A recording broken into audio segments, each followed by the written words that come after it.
여러분들은 대한민국 국민인데 대한민국이 언제부터 시작된 것인지 아십니까?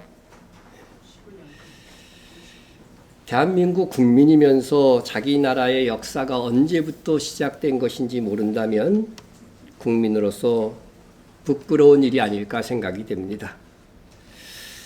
대한민국 역사는 1919년부터 시작되었다고 헌법에 정확하게 명시되어 있습니다. 최근 건국전쟁이라고 하는 이승만 대통령의 일대기를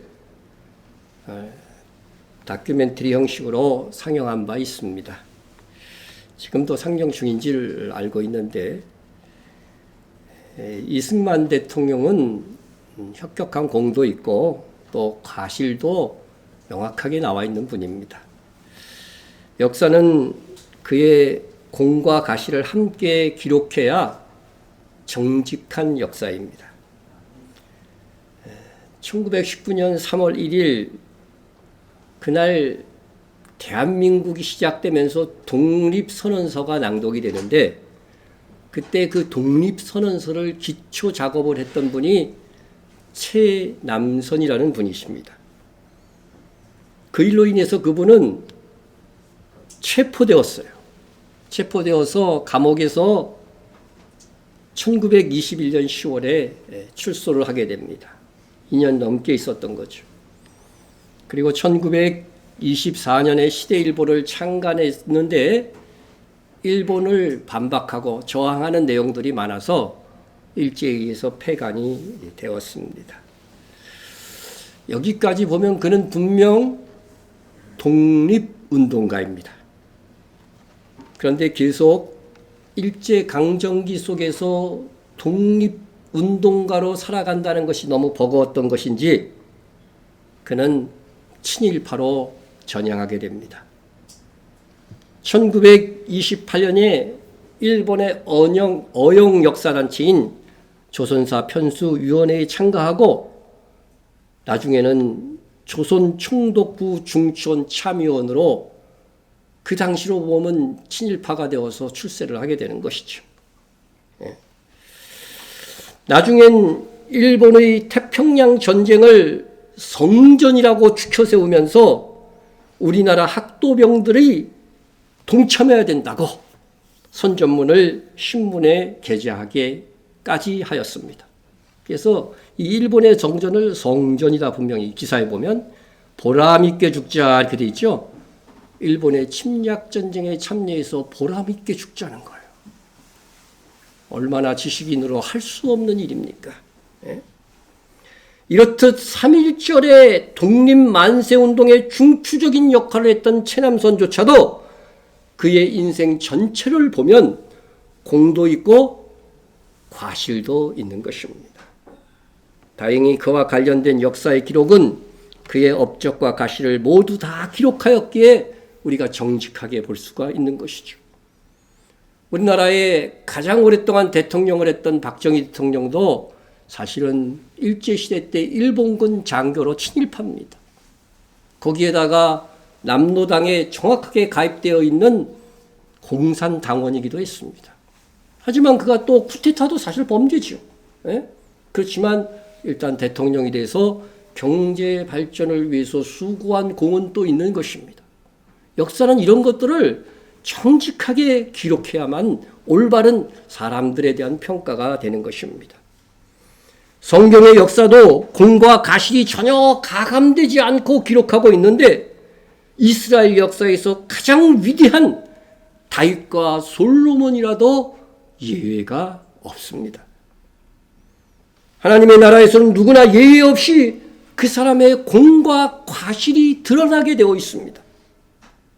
주님 다시 오셔서 신자로 살아온 우리들도 분명하게 공과 과실을 심판하실 것입니다. 이는 우리가 다 반드시, 바울이 우리라고 했으니까 자기도 포함시키는 거잖아. 우리가 다 반드시 그리스도의 심판대 앞에 나타나게 되어 각 각각 선악간에 그 몸으로 행한 것을 따라 받으려 함이라. 여러분, 우리가 다 그리스도의 심판대 앞에 이 말씀대로 서게 될 것인데 선을 행한 것에 대한 상만 받는다고 되어 있습니까? 아니죠. 분명히 여기에 선악간입니다. 악도 있습니다. 악은 뭐 받겠어요? 벌 받을 겁니다. 그래서 주님 다시 오실 때에 우리가 행한 그래도 선이 더 플러스 점수가 많은 사람은 상을 받을 것이고, 주의 일을 하긴 했는데 행한 악과 범죄가 더 많은 사람들은 매를 맞을 것이라고 성경 여러 군데에서 밝히고 있는데 사람들이 그 구절은 잘 안 읽어. 무서운가 봐. 그런데 우리는 이 두 부분을 성경에서 정확하게 발견해야만 하는 것입니다. 그래서 우리는 그리스도인으로 이 세상 인물을 평가할 때도 그리스도의 눈으로, 하나님의 눈으로 그 사람의 업적과 가시를 함께 살피는 것이 옳을 것입니다. 그런데 그 건국전쟁이라는 영화에서 이승만 대통령을 너무 미화만 했다 하는 생각이 듭니다. 이승만 대통령은 우리나라 상해 임시정부의 첫 대통령이었기 때문에 건국자분의 한 분일 수 있습니다. 그런데 그는 1925년 3월 23일에 우리나라 역사 최초로 대통령직에서 탄핵이 되었습니다. 그때에 작성된 탄핵서를 보면 이렇게 되어 있습니다. 이승만은 외교를 빙자하고 직무를 떠나 5년 동안 원양 일루에 편지해서 난국 수습과 대업 진행에 하등 성의를 다하지 않았을 뿐 아니라 이렇게 되어 있습니다. 대통령의 직위를 받았지만 불성실했다는 거죠. 그래서 그가 독립운동에 불성실했기 때문에 탄핵을 받은 대통령입니다. 우리나라 최초로 탄핵받은 대통령이 사실상 우리 역사에서는 박근혜 대통령이 아니에요. 이승만이 탄핵받은 것입니다. 그리고 해방 후에 초대 대통령이 되기까지에는 정적인 라이벌이었던 라이벌, 대통령이 될 수 있는 라이벌 여운형 선생이라든가 김구 선생이 차례로 암살이 됩니다. 그래서 지금까지 이승만은 그 암살 배우로 의심받고 있고, 또 일제강점기 때 친일파를 중용하여서 나라를 운영하였기 때문에 지금까지도 친일파의 후손이 해방 후에 더 번성하게 만든 잘못이 있습니다. 그 결과 독립운동을 한 후예들은 대한민국 사회에서 겨우 명맥을 유지하며 살 수 있게 되었습니다. 그리고 최종적으로 3.15 부정선거로 4.19 의거 또 5.16 군사혁명이 일어나는 원인이 되었고, 국민의 저항에 하의로 피신하여 그곳에서 돌아가셨습니다. 그리고 개인 사생활에서도 그는 대통령이 되기 위해 어려운 시절에 자기를 돕고 시가를 섬긴 자기의 조강지처를 벌였습니다. 이는 참으로 그리스도인으로서 할 수 없는 행동이었습니다. 이승만의 아내의 이름은 박승선입니다. 박승선. 여기에 조선일보에서 1965년 8월에 보도했던 이 박승선의 그 사진입니다. 둘이 결혼하게 된 것은 이승만의 아버지가 무당에게 가서 6대 독자인 이승만의 혼사에 대해서 점을 봐달라고 했더니 이 무당이 맹인에게 장가를 보내야 출세할 수 있다고 하는 겁니다. 이 고민하던 이승만의 아버지는 그렇다고 맹인과 결혼시킬 수는 없고, 보시면은 이 한쪽 눈이 약간 푸르르스름한 반점이 있대요. 그래서 맹인 비슷하니까 얘하고 결혼시키면 되겠다. 정신승리한 거지, 한마디로 말해서. 그렇게 한 것입니다. 그래서 1891년 같은 동네에 가난한 집 교수 박소조와 결혼하게 됩니다. 그런데 이승만이 이제 만 20세가 되면서 선교사 아펜젤러가 세운 배제 학당에 입학을 하게 됩니다. 그리고 상동교회를 중심으로 활동을 하면서 자유와 평등 사상을 접하게 된 거죠. 그래서 이를 실천하고자 호적상에 너무 가난하고 신분이 비천했기 때문에 이름도 없었던 자기 그 아내 박소조를 이름을 바꿉니다. 자기 이름 가운데 자 승자를 따갖고 박승선 이래가지고서 자기 아내를 호족에 올려준 것이 1916년도였습니다. 아내 박승선도 그래서 상동교회에 다니면서 그래도 한글을 배우고 서양 선교사들에게 영어까지 배웠다고 합니다. 그리고 1899년 이승만이 체포되어서 한성 감옥에 수감되자 박승선은 대한문 앞에서 금식 시위를 벌였고 남편의 긴 수용 생활이 이어지자 조선에서 온 선교사들에게 바느질한 조그만 그 염랑 주머니를 만들어서 그걸 팔았어요. 그래가서 그 수입을 가지고서 이승만의 영치금을 댔던 착한 아내였습니다. 하지만 이후 이승만은 독립운동을 거쳐 대통령에 오르면서 이렇게 어려운 시절 헌신한 아내의 존재를 부인합니다. 박승선은 1949년 5월 이승만이 내세운 이기붕에 의해서 친족관계 부존재 확인 소송에서 호적 말소를 당하게 됩니다.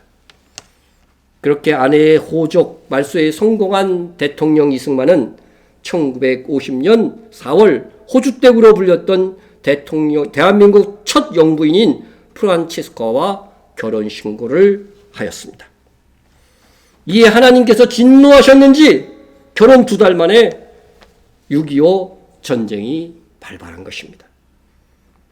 이승만은 한강 다리를 끊고 피신했고 그로 인해 박승선은 결국 다리를 건너지 못해 그해 9월 서울이 수복되는 과정에서 인민군의 총격에 의해서 사망했다고 합니다. 이승만이나 그의 조강지처 박승선이나 다 예수를 믿었으니까 천국에는 갈 것인데 이승만은 어찌 박승선의 얼굴을 볼 수 있을지 모르겠습니다. 이 같은 이승만 본초 얘기는 지금도 일부 연구가들에게는 봉인되어야 할 금기가 되고 있습니다. 그렇게 이승만과 프란체스카의 이중 결혼한 사실을 숨기려다가 보니 이승만의 역사적 기록이 일그러진 신화가 되어가고 있는 것입니다. 정직한 역사는 있는 그대로의 기록이어야 됩니다. 누구나 업적과 과실이 있기 때문입니다.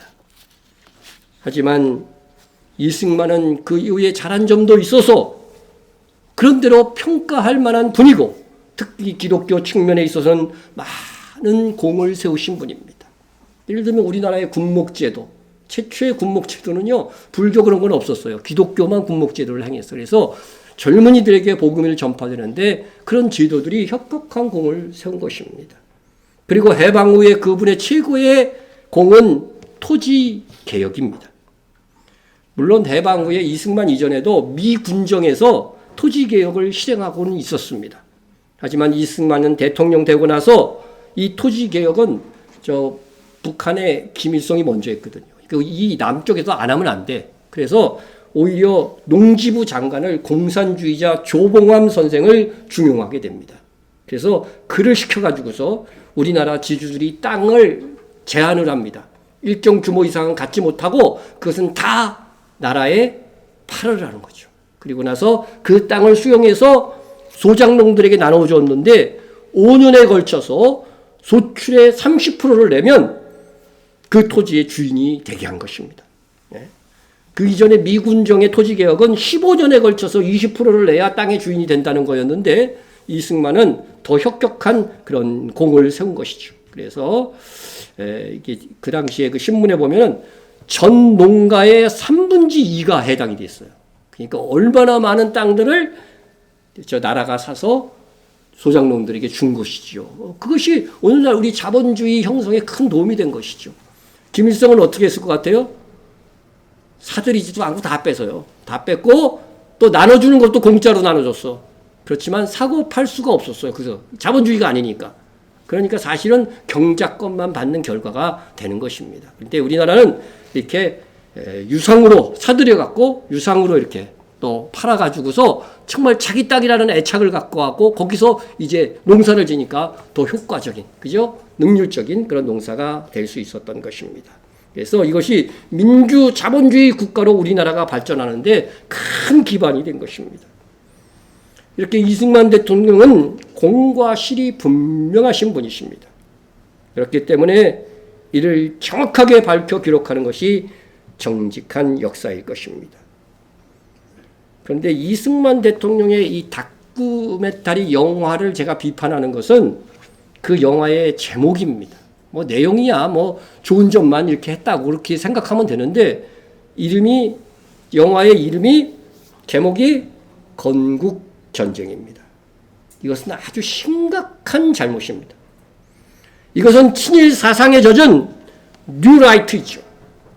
라이트가 우파라고 부르잖아요. 이제 새로운 우파라는 소리예요. 신우파, 뉴라이트 사상을 가진 사람들의 저희가 반영된 영화 제목입니다. 저는 거의 그럴 거라고 추정이 됩니다. 현 정부 주요직에 이 뉴라이트 사상을 가진 사람들이 채용되고 있기 때문입니다. 그들은 일제강점기가 우리 역사에 나쁘지 않았다고 말하는 사람들입니다. 오히려 근대화의 초석이 되었다고 말합니다. 그러나 아직 우리가 그 시기를 살았던 어른들이 살아계시기도 한데 그 시대를 좋았다고 할 수 있겠습니까? 그 시기에 우리 기독교는 박해를 받았고 우리 처녀들은 성노예로 끌려갔고 많은 사람들이 일본군에 징집되어 전쟁에서 죽었고 강제 노동에 끌려가서 임금도 받지 못하고 착취만 당해서 지금까지도 그 보상 문제를 가지고 다투고 있지 않습니까?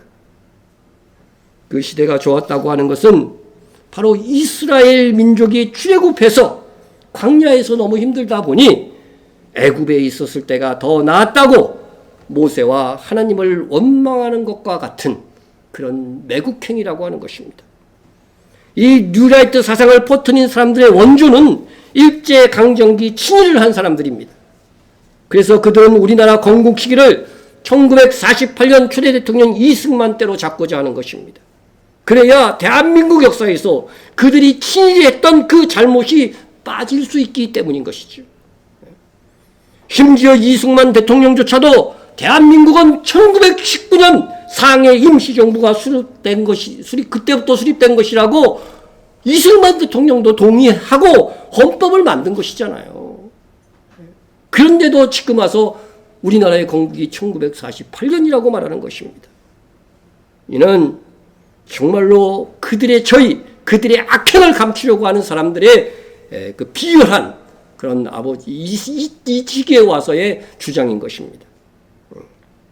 대한민국 역사가 3.1운동이 있었던 1919년부터라고 하는 것은 이승만 대통령 때에 헌법에 넣어서 만든 겁니다. 어느 나라건 그 나라의 헌법이 최고의 법이며 그 헌법 정신에 따라 하위법들이 제정되어 이를 실행하여 그 나라의 정체성이 유지됩니다. 우리나라 역사가 언제 시작된 것은 우리나라 헌법 전문에 명확하게 명시해 나왔습니다. 유구한 역사와 전통에 빛나는 우리들 대한민국은 3.1운동으로 건립된 대한민국 임시정부의 법통과 불의에 항거한 4.19 민주이념을 계승하고, 그렇죠? 여러분, 지금 현재 우리나라 헌법은 3.1운동이 건립의 시초였다고, 대한민국 건립의 시초였다고 분명히 말하고 있습니다. 예? 그리고 이제 4.19 민주 이념이 들어가는데 이 4.19를 누가 촉발했어요? 바로 이승만 대통령의 부정선거로 촉발되고 그 시대를 살아온 분들 여기 있을 것입니다. 3.1운동이 분명히 그때 3.1운동으로 시작된 3.1운동이 시작되고 나서 그 해에 바로 임시정부가 생겼거든요. 그래서 그 임시정부의 법통을 대한민국의 시작으로 말하는 것입니다. 여러분, 1919년 3.1운동에는 약 202만 명이 참여하였다고 합니다. 당시 우리나라 인구가 2천만 명이었으니까 인구의 무려 10%에 해당하는 사람들이 시위에 목숨 걸고 나온 것입니다. 여러분 생각해 보세요. 시위나 막 총 쏘고 막 그래요. 근데도 국민의 10%가 나왔다. 여러분, 오늘날도 그런 일은 없습니다. 그죠? 그래도 오늘날의 시위는 막 총을 쏘지는 않잖아요. 근데 그거 두렵지 않다고 나온 사람들이 국민의 10%였다는 거죠. 여러분, 이렇게 진정한 건국자들은 3.1운동, 만세운동에 참여한 분들입니다. 3.1운동이 대한민국의 출발이었던 것입니다. 3.1운동을 시작한 독립을 향한 열망은 같은 해 4월 11일 상해 임시정부 수립에 이어져 대통령 각부 장관들이 임명되어 대한민국의 시작을 공적으로 알리게 된 것입니다. 현재 이러한 대한민국 헌법 전문은 1948년 7월 12일에 제정되었고 8차에 걸쳐 국회의 의결을 거쳐서 국민투표에서 지금까지 개정되어 왔습니다. 사실 4.19 이 민주 이념은 최초의 헌법이 작성될 때는 없었겠죠. 그 이전에 헌법이 작성됐으니까. 그래서 최초의 재헌헌법이라고 할 수 있는 1948년 7월 10일에 제정된 헌법 전문을 한번 보겠습니다. 유구한 역사와 전통에 빛나는 우리들 대한민국은 기미 3.1운동으로 대한민국을 건설하여. 그렇죠. 3.1운동 행한 그날이 우리나라 대한민국의 시작입니다. 그 이전의 나라의 이름이 뭐였어요? 대한제국이었습니다. 공화정으로 바뀐 거예요. 고종이 다스리는 왕권 국가에서 이제 대한민국, 그래서 대통령을 뽑은 거고 국무총리를 뽑은 것입니다. 그래서 대한민국을 건립하여 세계에 선포한 위대한 독립정신을 계승하여 이제 민주 독립국가를 재건함에 있어서 이렇게 되어 있습니다. 분명히 1919년 3.1운동에 선포한 그 독립선언서가 우리 민족의 시작, 우리 대한민국 역사의 시작점이라고 헌법에서 제정하여 말하고 있는 것입니다. 그럼에도 불구하고 건국이 1948년 대한민국의 유일한 국보가 이승만이라고 주장하는 것은 설사 그분이 공적이 있었다 할지라도 대한민국 역사와 헌법조차 부정하는 것입니다. 여기도 정치적으로 보수인 분들이 있지만요. 보수라도 뉴라이트 보수는 되지 마십시오. 중앙일보 2017년 기사입니다. 보수단체들이 1948년 8월 15일을 건국절로 제정해야 한다고 주장한 논리다. 중앙일보 취재팀이 전 세계적으로 국가의 탄생을 기념하는 나라를 조사했다. 오히려 현 체제의 정부 수립일을 건국절로 지정해 기리는 나라는 드물었다. 중앙일보도 보수신문이에요. 보수신문에서조차도 이거는 말이 안 된다고 하는 것입니다. 1948년 8월 15일을 건국절로 삼고자 하는 이 뉴라이트 주장은 말이 안 된다는 것입니다. 예로서 세계의 표준이 그래도 미국이잖아. 그죠? 미국은 언제를 독립기념일로 삼을까? 1976년 7월 4일인데 이게 바로 독립선언서를 낭독한 날이에요. 똑같아요, 우리나라하고. 미국이 조지 워싱턴이 대통령이 돼서 정부가 수립된 것은 1989년, 그보다 13년 정도 흐른 4월 30일이었습니다. 그러니까 미국도 그렇고 우리나라도 똑같아요. 독립선언서를 발표한 그날이 바로 한 나라의 역사의 시작점이라고 분명히 말하고 있는 것입니다. 그래서 미국이나 우리나라나 똑같은 것입니다. 미국 좋아하는데 여러분 미국의 기준을 따라야지.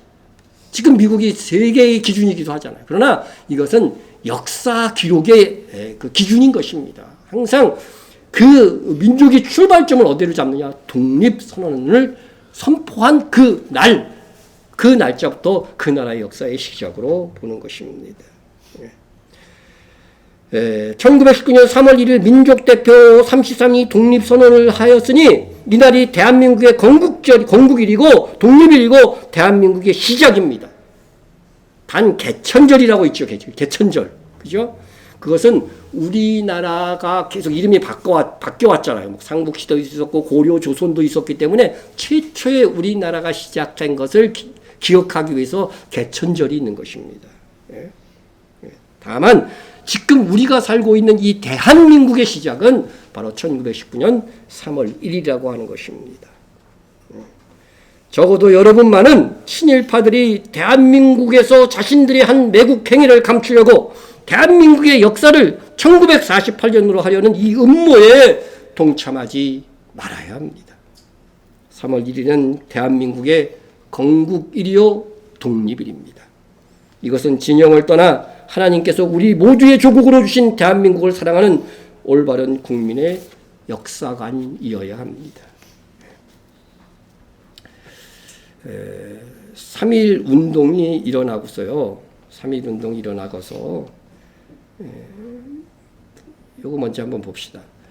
우리나라 5대 국경일이 3.1절, 제헌절, 광복절, 개천절, 한글날인데 여러분 3.1절이 없었다면 다른 절기가 있을 수 있을까요? 그렇죠? 3.1절 대한민국의 시작이 있었기 때문에 대한민국 헌법이 제정된 제헌절이 있고, 그죠? 그리고 광복절이 있을 수 있고, 개천절이 있을 수 있었던 것입니다. 예? 개천절은 33인의 민족 대표가 있을 때에 이 대종교에 해당하는 당군을 모시는 대종교에 해당하는 사람들도 15명이나 참여를 했어요. 그래서 개천절이 이렇게 생겨난 것입니다. 우리나라 최초에 시작된 것을 기억하자 해서. 그리고 한글날은 당연히 3.1절이 없었으면 우리가 한글을 쓸 수 없었을 테니까 있을 수 없는 것입니다. 이게 전부 뭐예요? 광복절, 3.1절 이런 절기들이 대한민국 역사가 일제시대를 포함하지 않으면 있을 수 없는 절기라고 하는 것입니다. 그것을 꼭 기억하시고, 또 3.1 운동 후에 서울에서는 한성정부, 국내에서는 한성정부, 해외에서는 이때까지만 해도 해외에 가장 많은 국민들이 살고 있었던 데가 러시아였다고 그래요. 러시아 연해주에서 대한민국 국민회의가 결성이 되었고, 중국 하이에서 우리가 잘 아는 상해 임시정부가 수립이 된 것입니다. 그리고 한성정부는요, 감리교 이규반 목사가 중심이었고, 이승만이 집정관 총재를 맡았습니다. 그리고 국내는 그런데 일본의 감시와 박해가 심해져서 이 임시정부를 운영할 수가 없는 거예요. 예? 그리고 연해주 노령 임시 여기 대한국민회의는 사회주의적 성격이 강했고, 그곳에 일본 세력도 강해서 역시 여기서 유지되기가 힘들었다고 학자들이 주장을 합니다. 그래서 국내에서 가깝고 일본 박해도 피하면서 미국과 연락하기 좋은 상해로 임시정부가 모두 통합이 된 것입니다. 그래서 상해에서 독립운동가들이 회합하고 모일 수 있었던 것은 그 전에 1914년, 3.1운동이 일어나기 훨씬 전이죠. 1914년에 설립된 상해 한인교회가 있었기에 가능했습니다. 당시 상해에는 기독교 청년들이 독립운동을 펼치고 있었고, 그것이 유명한, 역사를 공부하는 사람들은 아는데 신한청년단이었습니다. 신한청년단의 멤버 대부분이 상해 한인교회의 신자였습니다. 거기에다가 통합정부가 된 이 상해 정부는 기독교 정신이 강했던 이 한성정부를 그대로 계승하겠다고 했습니다. 결국 대한민국의 뿌리가 된 임시정부의 형성 과정은 기독교인이 중심이었다고 해도 무방한 것입니다. 대한민국이 왕권 국가에서 민주공화제 국가가 되었던 것도 기독교의 영향이었다는 것이 학자들의 주장입니다. 우리 교회가 장로교회인데 장로교회는 1907년에 평양에서 출발하죠. 1907년에 그때 교회법이 제정이 되어요. 교회법이 뭐 어떻게 제정이 됐냐면 교회의 대표와 일꾼은 교인들의 투표를 통해서 선출한다고 하는 대의민주주의 헌법을 제정하였습니다. 이 장로고 헌법 정신이 상해 임시정부의 헌장에 명시된 대의민주주의 사상인 것입니다. 이는 장로고 헌법이 우리나라 헌법 체계를 그 체계에 일정 영향을 미친 거죠. 예? 여러분, 그 이전까지는 민주주의라고 하는 말이 없었어요. 그런데 대한민국이 출발하면서 이 장로고 헌법에 명시된 내용이 그대로 올라오는 것입니다. 그래서 이미국 장로의 신학대 교수는 이것이 장로 교인들이 독립을 위한 3.1운동과 상하이 임시정부 수립에 적극 추진한 배경이라고 설명을 했습니다. 더욱이 임시정부 헌장에는 기독교 사상들이 꽤 있습니다.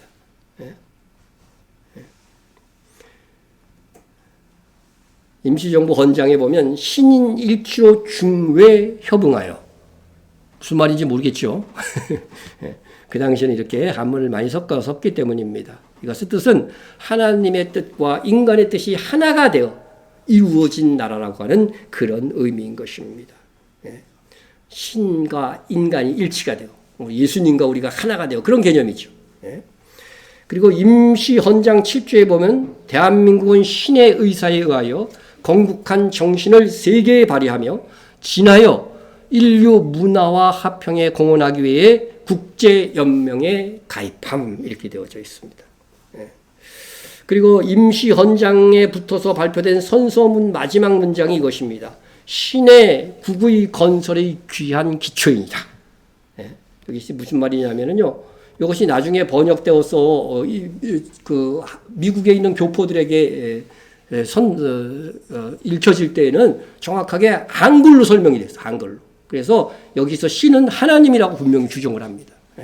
대한민국은 지상의 한 국가가 아니라 앞으로 하나님이 세우실 하나님의 나라가 기초가 되어야 한다는 그런 뜻입니다. 이는 대한민국은 지상의 한 국가가 아니라 하나님이 세우실 하나님의 나라가 기초가 되어야 한다는 뜻이 이것을 꼭 기억해 하시기 바랍니다. 대표적으로 이승만은 새로 세워지는 나라는 이수교 국가가 되어야 한다고 명확하게 말했습니다. 또 미국 교포신문 1919년 6월 10일자에 이를 하나님의 뜻이라고 아예 한글로 바꾸어서 보도를 했습니다. 여러분, 대한민국 시작정부인 이 통합상해 임시정부의 정부 요인 중에 9명 중에 6명이 기독교인이었습니다. 그 중에서도 대표적인 인물이 누구냐면요. 대통령 이승만, 국무총리 이동휘, 안창호입니다. 우리가 이승만, 안창호에 대해서는 많이 그저 들었죠. 그들이 기독교인이라는 것은 너무나도 잘 알려져 있고, 특별히 나는 정말 이승만이 아니라 이 안창호 선생이 우리나라의 초대 대통령이 됐으면 우리나라가 정말 많이 바뀌었을 것이다. 여러분들 그분의 일대기를 한번 읽어보십시오. 정말 신실한 그리스도인인 것입니다. 그런데 남은 분, 이 한 분 이동휘는 사회주의자, 러시아 쪽에서 주로 많이 독립운동을 하기 때문에 사회주의 계열의 독립운동가였어요. 그런데 여러분, 공산주의와의 대립은 해방 후에 격화된 것이지 그 이전에는 독립운동을 할 때는 다 같이 했습니다. 그래서 김홍도 뭐 동상을 해체한다든 뭐 그런 것들은 말도 안 되는 것입니다. 그때는요, 공산주의의 정체가 잘 안 나타났던 시기예요. 볼셰비키 혁명이 1917년인데. 그래서 그 당시 임시정부의 국무총리인 이동희 선생은 비록 사회주의 독립운동가였지만 그 역시 독실한 기독교인이었다는 것입니다. 그래서 제가 한번 이동희 선생에 대한 위키백과 기록을 이번에 찾아봤는데 이렇게 기록되어 있더라고요. 이동희는 대한제국의 군인, 정치가이자 일제강점기의 사회주의 계열의 독립운동가이다. 대한제국의 육군 장교 출신으로 구한말 애국 계몽운동과 의병운동을 이끌었고 한경도, 평안도, 북간도, 연해주, 한인사회 등에서 활동하면서 그 다음 내용이 중요합니다. 기독교인으로 기독교 사상을 전파하는 독실한 전도사로 활동하기도 했다. 1919년 대한민국 임시정부의 국무총리를 역임하기도 했다. 이렇게 그의 양력이 나와 있는 것입니다. 여러분, 이동희 선생은 사회주의 계열의 독립운동을 했지만 그는 기독교의 전도사였어요. 중도 좌파에 속하는 여운행 선생도 여러분 아실지 모르겠지만 그도 상해 한인교회 전도사였어요. 전도사로 직무를 했던 사람들이에요. 그래서 오늘날 시각으로 이런 분들을 평가하면 안 되는 것입니다. 당시는 사회주의라도 기독교를 반대하거나 그런 시대가 아니었던 것입니다. 이렇던 일반 학자들조차도 상해 임시정부의 가장 중요한 세 인물이라고 하는, 그래서 삼각정부라고까지 평가하는 세 인물이 다 신실한 기독교 신자요 전도사였다는 사실. 이승만은 장로였고요. 이처럼 이것을 여러분 알고 우리 대한민국 역사에 대한 자부심을 느껴야 하는 것입니다. 이처럼 사실상 임시정부 역사는 기독교와 불가분의 관계가 있는 것입니다. 임시정부가 출범했을 때 그 임시정부 직원들 봉급 주고 다 해야 되잖아요. 그래서 여기서 독립자금을 모았어요. 그런데 독립자금의 가장 큰 규모가 어디에서 왔는지 아십니까? 바로 안창호 선생이 미국에서 교인들의, 미국 교포들의 헌금을 가지고 왔던 것입니다. 그것으로 봉급을 주고 그것으로 임시정부를 운영했다고, 이건 정확하게 기록에 남아 있습니다. 임시정부의 그 건물 얻은 것도요, 미국 교포의 헌금으로 한 것입니다. 상해 정부는 그렇게 미국에 있는 한인 성도들의 헌금이 가장 큰 역할을 하여 운영이 되었습니다. 이렇게 성도들의 헌금으로 시작된 나라가 대한민국입니다. 여러분 자랑스럽지 않습니까? 대한민국을 건국한 사람들이 기독교인이었고 기독교 정신으로 나라를 시작하였는데 이제부터는 이를 우리가 정확하게 알고 자부심을 가져야 합니다. 우리는 이 3.1절에 대한민국, 우리 조국을 세운 건국자들이 하나님 나라의 건설이라는 이상을 품고 나라를 건설했음을 알고 기독교인으로서 자부심을 느끼고 믿음 안에서 나라를 사랑해야 되겠습니다. 미국에서는 미국의 건국자들을 굉장히 존경합니다. 예? 우리나라에도 대한민국을 건국했던 이 귀한 분들, 특별히 이 세 분에 대해서는 존경심을 우리가 표해야 되는 것입니다. 여러분, 더욱이 이 상해 임시정부의 대한민국의 건국자들의 건국 이념, 그것이 우리 교회의 사명과 일치한다는 것입니다. 이는 우리가 정말로 복받은 나라에 살고 있는 것입니다. 여기서 우리는 우리의 조국 대한민국과 교회를 함께 생각해 볼 수 있습니다. 교회는 하나님의 교회입니다. 동시에 예수 그리스도의 교회입니다. 이는 명확하게 성경에 명시되어져 있습니다. 고린도에 있는 하나님의 교회, 교회를 뭐라고 했어요? 하나님의 교회.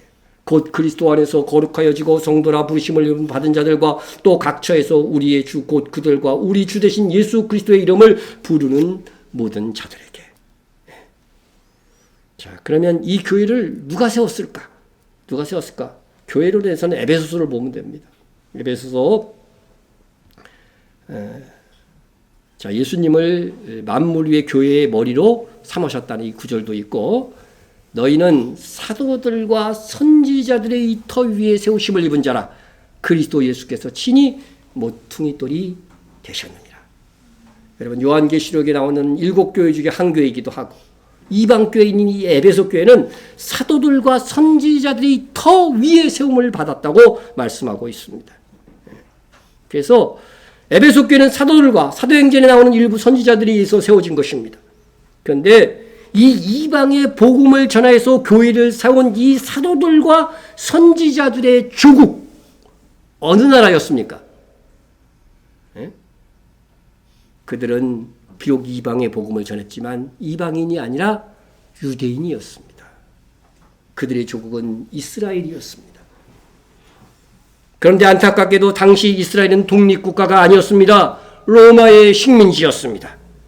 그렇게 나라가 로마에 의해 통치되고 있는 식민 상태에서 이 사도들은 자기 조국에 대해서 어떻게 생각하고 있었을까?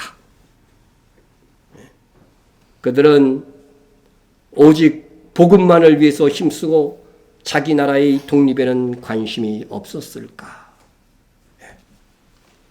그것은 일제강점기를 살았던 우리나라 기독교 지도자들과 같은 마음이 아니었을까 생각이 됩니다. 우리나라는 1910년 한일 합방으로 정말 전쟁 하나 없이 나라가 일본에게 넘겨갔어요. 전쟁이라도 있으면 뭐 저항하는 사람들이 있었어야 될 거 아니에요.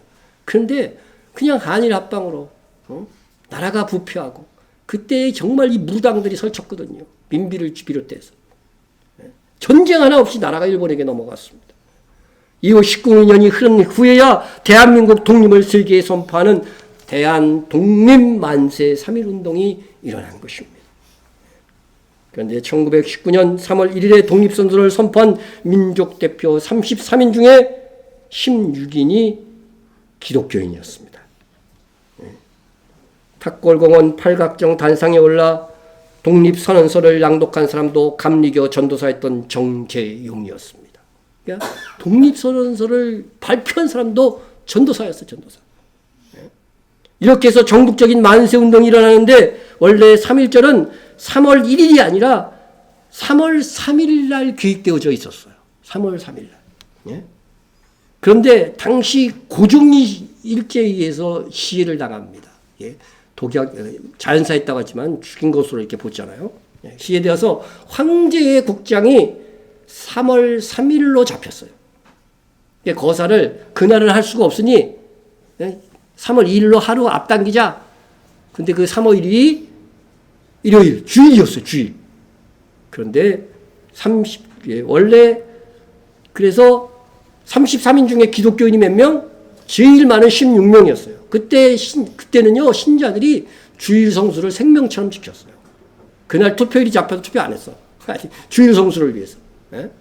그래서 16명이었는데 우리는 주일 성수를 해야 되기 때문에 안 된다고 해서 하루도 안 떼껴서 3월 1일이 채택된 것입니다. 3일절이 된 거죠.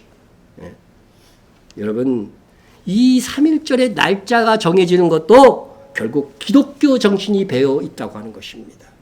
그래서 더 자랑스럽습니다. 경기도에는 전국에서 가장 격렬하게 시위운동을 전개한 지역인데 가장 큰 대규모로 일어난 3.1 운동이 2만 명이 나선 강의 읍내시였는데 이때 주동자도 기독교인 유봉진이 앞장섭니다. 이처럼 3.1 운동은 각계각층이 하나가 되어 일어난 운동이면서 특히 기독교인이 중심이 되었습니다. 33인 중에 16인이 기독교인, 천도교 15인, 불교인 2인입니다. 이 중에 우리 기독교 대표는 1907년 평양 대붕 운동을 이끌었던 우리 교단의 길선주 목사님입니다. 장로교 최초의 그때 나중에 목사가 되죠. 장로였다가 목사가 되는 것이죠. 그래서 신학을 한번 들은 이 기독교 역사, 한국 기독교 역사 배울 때 빼질 수 없는 중요 인물입니다. 이분으로 인해서 1907년도에 대부흥운동이 평양에서 시작해서 전국으로 펼쳐나간 것입니다. 그분이 바로 3.1 운동의 우리 기독교 대표였다는 것이죠. 불교에서는 그 유명한 님의 침묵으로 유명한 한영원이고 천도교에서는 손병희 선생이었습니다. 그런데 안타깝게도 천주교는 독립운동을 금지시켰습니다. 그리고 나중에 일제 침략 전쟁에 참여할 것과 신사 참배 운동을 권고하기까지 하였습니다. 그러니까 사실 일제 시대 때 천주교는 매국 종교였어요. 그래서 훗날에 이것이 부끄러웠는지 한국 천주교 교회 의장 김희중 대주교는 공식적으로 일제 강점기 때의 신자 독립운동 참여 금지에 대해서 잘못했다고 사과까지 한 바 있습니다. 당시 우리나라 기독교인 수는 겨우 20만 명으로 인구의 1.3%였습니다. 1.3%. 그런데 천도교는 300만 명으로 기독교 인구보다 13배나 많았습니다. 지금 천도교가 그죠? 대종교라고 요새는 부르죠. 그게 별로 없죠. 거의 없는데 그 당시에는 기독교의 15배나 되었다는 것이죠. 그런데도 전체 국민의 1.3%에 불과한 기독교인들이 해서 16인의 민족 대표가 나왔다는 것은 당시 기독교가 숫자에 관계없이 얼마나 우리 사회에서 신임을 받고 있는가를 보여주는 대목입니다. 과거에는요, 시골에 교회 짓는다 그러면요, 안 믿는 사람들이 돈을 걷어와서 기부까지 했었어요. 그 정도로 인식이 좋았다는 것이죠. 우리 지금의 기독교인들은 그래서 반성해야 되는 거죠. 그래서 깨어있는 기독교인 정말 국민의 1%만 있어도 여러분 대한민국을 세우는 그죠 나라를 변화시킬 수 있는 세력이 될 수 있는 것입니다. 1919년 당시 기독교인 1.3%가 3.1 운동을 선도하고 대한민국을 세우는 주체 세력이 되었어요. 3.1 운동이 세계사에 빛나는 운동이 된 것은 한국 교회를 중심으로 세운 무저항 비폭력 운동이었기 때문인 것입니다. 여러분 프랑스 대혁명 대단하다고 얘기를 하죠. 미국 역사에서 프랑스 역사에서 하지만 그것도 다 폭력적인 운동이었어요. 그러나 우리는 3.1 운동 무슨 운동? 무저항 비폭력 운동이었습니다. 노력으로 총 들고 대적하고 이렇게 싸우면은요 진정한 기독교 운동이 아니었기 때문에 이렇게 한 것입니다. 만약 총 들고 싸웠다면 3.1 운동의 정신은 많이 퇴색되었을 것입니다. 최초의 교회를 세운 그 사도와 선지자들은 당시 로마 세계의 박해에 대항하여 칼을 들지 않았습니다. 무력을 사용한 어떠한 저항도 하지 않았습니다. 그죠? 잡아가면 잡히고 죽이면 죽었습니다. 3.1 운동은 이 기독교 정신을 반영하여 비폭력 운동으로 전개되었습니다. 죽으면 죽으리라 결심하고 총을 쏘면 죽어나갔습니다. 당시 목사 장로의 총수가 1029명이었는데 그 당시 체포된 목사 장로는 13%였고 감옥에 갇힌 사람들 중에 기독교인이 51%였다고 합니다.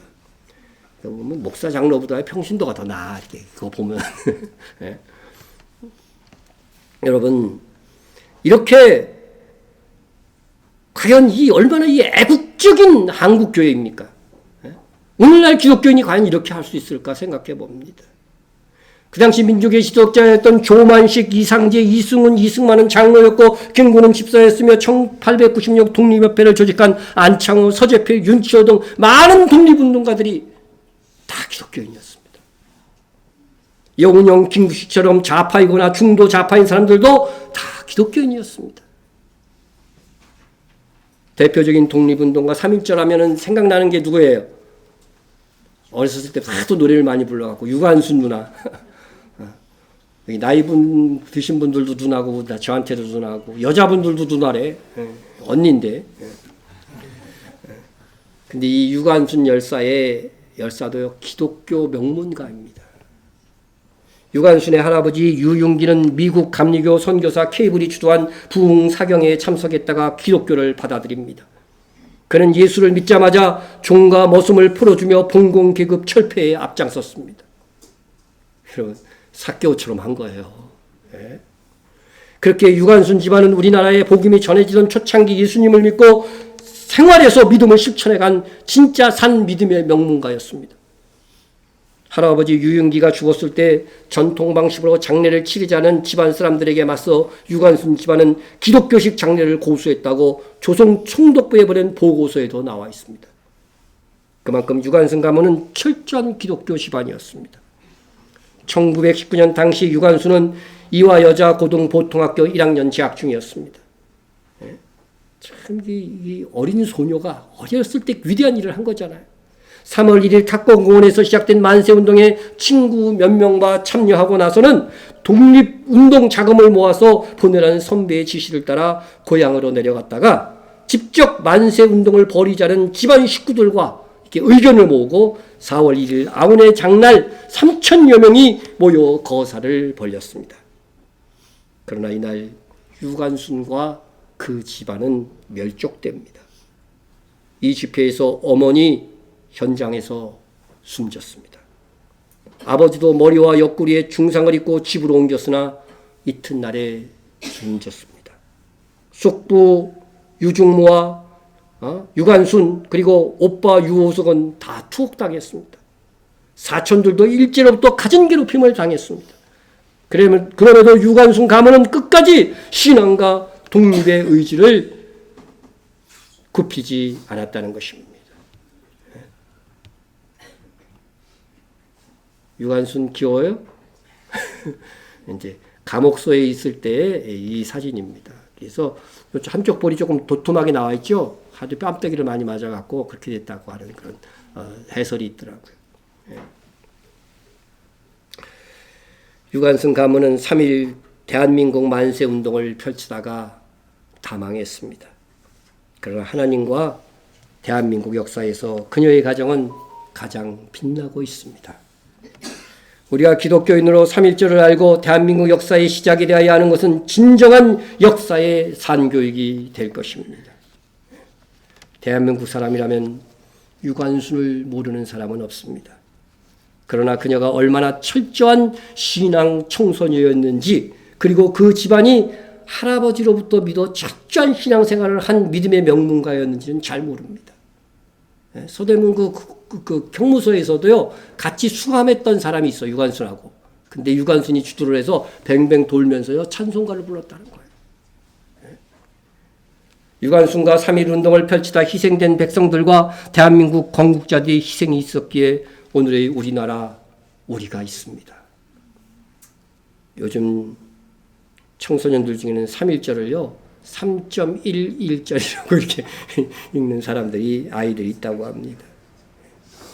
적어도 우리는 대한민국은 3.1 운동으로부터 출발했고 그런 생각 없이 살았죠. 언제부터 우리나라 역사가 시작됐냐 그런 생각 없이 막 살았죠. 그죠? 네? 그런데 대한민국은 3.1 운동으로부터 출발했고 거기에 인구의 1.3%밖에 안 되는 기독교인들이 주된 세력을 하였다는 것. 또한 대한민국 최초의 상해 임시정부도 기독교인들이 중심이 되었고 기독교인들의 헌금이 중심이 되어 운영되었을 뿐 아니라 기독교 정신으로 임시정부 헌법이 제정되었음을 알아야 됩니다. 그리고 이를 믿음의 후손들에게 우리는 전해줄 수 있어야 됩니다. 여러분, 나라를 세운 우리나라의 건국자들이 있었다면 영적으로는 교회를 세운 사도들이 있습니다. 그들의 국적은 이스라엘이었습니다. 그러나 그들의 조국은 우리가 일제 강점기를 겪었을 때와 마찬가지로 로마의 식민 지배하에 있었습니다. 그런데 교회를 세운 사도들은 영적인 일에만 몰두하고 조국의 독립에는 관심이 없었을까요? 사도들은 예수님께서 승천하기 전 마지막 질문을 이것으로 던집니다. 그들이 모였을 때 예수께 여쭈어 이르되 주께서 이 이스라엘 나라를 회복하심이 이때이니까 하니. 예수님도 부활했고 막 들떠 있었잖아요. 그러니까 예수님께서 이때 이제 이스라엘을 독립시키실 것입니까? 이걸 물어본 것이죠. 그들의 관심이 여기에 있었습니다.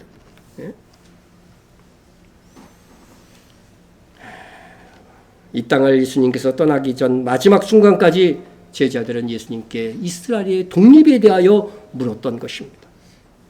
우리도 그러해야 됩니다. 조국을 사랑하고 조국이 잘 되기를 바라야 됩니다. 하지만 그보다 사도들처럼 우리나라의 교회가 부흥해서 이 나라가 잘 되기를 원해야 됩니다. 바울은 이렇게 고백했습니다. 내가 그리스도 안에서 참말을 하고 거짓말을 아니하노라. 나에게 큰 근심이 있는 것과 마음에 그치지 않는 고통이 있는 것을 내 양심이 성령 안에서 나와 더불어 증언하노니. 무슨 그렇게 바울에게 큰 근심, 마음의 고통까지 느끼면서 있는 그런 그 마음의 근심이 있었을까? 나의 형제 곧 골육의 친척을 위하여 내 자신이 저주를 받아 그리스도에게서 끊어질지라도 원하는 바도라. 정말로 얼마나 간절히 원하는 것입니까? 그것이 무엇이었느냐? 그들은 이스라엘 사람이라. 여러분, 바울은 이방인의 선교사였지만 자신의 조국 이스라엘 사람들이 예수를 믿고 구원받는 것을 그렇게 간절히 그치지 않는 마음의 고통을 느낄 정도로 원하고 있었습니다. 우리는 교회를 세운 사도들에게 나라 사랑을 배울 수 있어야 될 것입니다. 사도들은 자기 나라 이스라엘의 독립과 민족의 구원을 그렇게도 간절히 원했지만 그들이 사는 당내에는 아무것도 별로 이루어지지 않았습니다. 하지만 이스라엘이 회복될 것이라는 약속을 예수님께서 사도들에게 주십니다. 이스라엘이 독립하는 때와 시기는 아버지께서 자기의 권한에 두셨으니 너희가 알 바 아니요. 주님은 이스라엘이 독립하는 때를 가르쳐주지는 않았지만 독립하는 때가 있다는 거예요? 없다는 거예요? 있다는 겁니다. 있다는 것입니다. 이 말씀으로 사도들은 그들의 조국에 대한 독립에 대한 염원이 당대에 이루어지지 않았을지라도 언젠가는 이스라엘을 하나님께서 독립시켜 주실 날이 있다는 것을 믿었습니다. 나라의 운명을 하나님께 맡긴 것입니다. 그리고 그들은 주님이 맡기신 그런 사명에 충실하고자 했던 것입니다. 대한민국을 기독교 정신으로 세우고자 했던 우리의 건국자들 중에는 당연히 당대에 그 꿈이 이루어지지 않은 분들도 있었습니다. 그럼에도 그들은 기독교적 가치관을 따라 전도자의 삶을 살았습니다. 그들의 공적은 이 나라에서 그리고 하나님께도 인정받을 날이 올 것입니다. 우리의 대표적인 순교자 하면 누가 떠올라요? 주기철 목사님.